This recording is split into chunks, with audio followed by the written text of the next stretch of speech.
Ang tanong na nabigay sa akin ay, anong pangarap mo para sa iyong komunidad?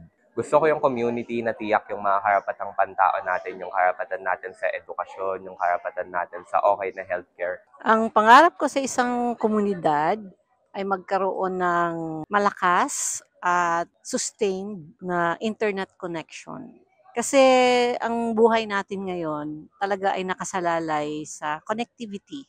Yung nakuha kong tanong ay, describe ang gusto mong kandidato. Taga Laguna ako at ang iboboto ko ay ang kandidato makakapag-angat ng mga suliranin ng masa ng Laguna at ang taong makakapag-angat sa masang kabataan ng Laguna. Taga Laguna ako, ang kandidato kong gustong iboto ay yung may malasakit at matulungin sa mga tao. At higit sa lahat, yung may takot sa Diyos. Question dito ay, tatanungin ka ng mananalong kandidato, ano ang magandang unang proyekto pagkaupo ko sa pwesto? Anong suwestyon ang ibibigay mo? Para sa akin, edukasyon.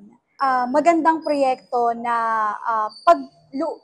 pagtuunan ng pansin ng kandidatong mananalo. Kung pwede mong iparanas sa mga kandidato ang isang problema sa lipunan, anong problema ito? Yung common, which is kahirapan po talaga. I think ito po yung talagang problema na kailangan pong solusyonan po talaga. First thing na naisip ko sa question na yan ay yung song ni Glock 9 na Upuan. Ayan, I think sa mga kandidato na itong mga takbo, ayan, hindi lang dapat nilang matanaw ang kalagayan ng taong bayan, but pumunta sila doon and immerse themselves. Anong pinagsisihan mo sa mga nagdaang eleksyon? Well, the thing that I regret the most is, of course, letting fake news rampant. I would most likely stop these fake news and instead provide references